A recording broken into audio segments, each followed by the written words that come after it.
काम के लिए गांव में आता है और लोगों को ये बातें करते हुए सुन लेता है। अरे भैया, हमने तो सुना था जमींदार जी का दिल बहुत बड़ा है, बहुत ही बड़े आदमी हैं।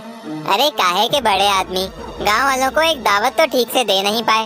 अगर उन्हें ऐसा ही करना था तो दावत देने की भला जरूरत ही क्या थी। आधा गांव उनके यहाँ से भूखा लौटा है। और नहीं तो क्या भैया, इससे अच्छा तो दावत में बुलाते ही नहीं।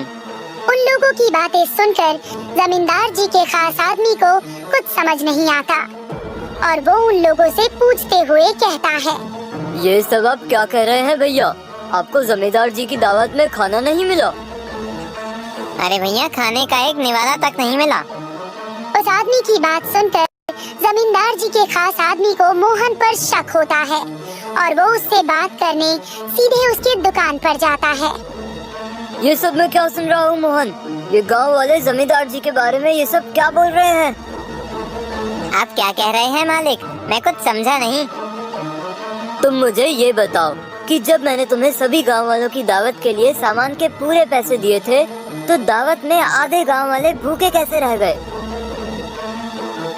उसकी बात सुनकर मोहन थोड़ा घबरा जाता है, लेकिन वो बहाना बनाते हुए कहता है, मालिक, आप नहीं जानते ये गांव वाले कितने बड़े भुक्कड़ हैं। मैंने तो सब लोगों के लिए भरपेट खाना ही बनाया था, लेकिन उस सारे खाने को लोग कब चट कर गए मुझे पता ही नहीं चला। एक एक आदमी ने दावत में 4-4 बार खाना खाया है। तो आप ही बताइए मालिक, इसमें भला मेरी क्या गलती है? ये लोग तो खाने को देखकर उस पर ऐसे झपट पड़े जैसे जिंदगी में पहले कभी इन्होंने खाना देखा ही ना हो। मोहन की बात सुनकर उस आदमी को उसकी बात पर यकीन हो जाता है और वो बिना कुछ कहे ही उसकी दुकान से चला जाता है। तभी मोहन की दुकान पर काम करने वाला छोटू उससे दावत वाले दिन के काम के पैसे मांगने आता है। मालिक, उस दिन दावत में मैंने जो काम किया था, आप मुझे उसके पैसे दे दीजिए। मुझे आज मेरी माँ की दवाइयाँ लेकर जानी है। आप मुझे मेरे पैसे दे देंगे तो बड़ी मेहरबानी होगी। क्या कहा? दावत में काम करने के पैसे? मेरी बात ध्यान से सुन ले। तेरी तनख्वाह के अलावा तुझे एक फूटी कौड़ी भी नहीं मिलेगी। एक तो पूरे दिन यहाँ एक काम नहीं करता, ऊपर से दावत के पैसे मांग रहा है। मालिक, मैंने रात भर रुककर आपके साथ सारा काम किया था।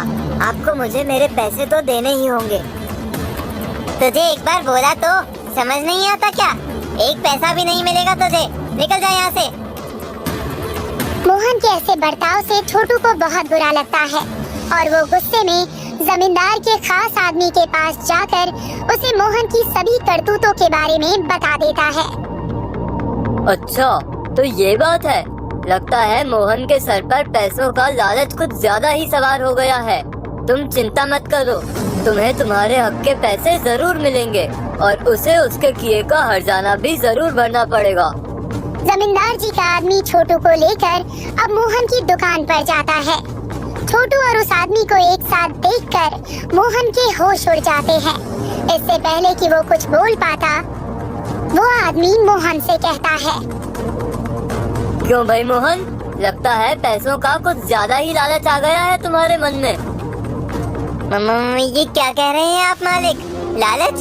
कैसा लालच? ज्यादा भोला बनने की कोशिश मत करो। मुझे छोटू ने सब बता दिया है, कैसे तुमने दावत के उन पैसों में से आधे पैसे अपने पास रख लिए और इसके काम की मजदूरी भी इसे नहीं दी। तुम जैसे लालची और मक्कार आदमी का हिसाब तो सिर्फ पुलिस ही कर सकती है। मैं अभी के अभी पुलिस को फोन लगाता हूँ। अब वही तुम्हारी अच्छी तरह से खातिरदारी करेंगे। माफ कर दीजिए मालिक, मुझसे गलती हो गई। पुलिस को मत बुलाइए। मैं अभी इसे इसकी मजदूरी और आपको आपके पैसे लौटा देता हूँ, लेकिन आप ऐसा मत कीजिए। पैसे तो तुम्हें देने ही पड़ेंगे, लेकिन जो तुमने किया है उसकी सजा तो तुम्हें जरूर मिलेगी। जमींदार साहब के आदमी से डरकर मोहन छोटू को उसकी मजदूरी और उस आदमी को बचे हुए सारे पैसे दे देता है। तभी वो आदमी मोहन से कहता है, तुम जानते हो कि तुम्हारी वजह से पूरे गांव में जमींदार साहब की कितनी बदनामी हुई। अगर चाहते हो कि मैं पुलिस को ना बुलाऊं, तो अभी के अभी मेरे साथ पंचायत में चलो और सब गांव वालों के सामने अपने मुंह से अपनी इस करतूत को बताओ, वरना मुझसे बुरा कोई नहीं होगा। पुलिस के डर से मोहन सभी गांव वालों के सामने अपनी गलती कबूल कर लेता है। कि उसने लालच में आकर ऐसा किया, जिससे पूरे गांव में जमींदार साहब की बदनामी हुई। मोहन सभी गांव वालों से माफी मांगता है, लेकिन उसकी इस हरकत के बाद सभी गांव वालों के बीच उसकी बहुत बदनामी होती है, जिस कारण वो अपनी पत्नी को लेकर हमेशा हमेशा के लिए उस गांव को छोड़कर चला जाता है और उसे अपने लालच के कारण एक भारी खामियाजा भुगतना पड़ता है।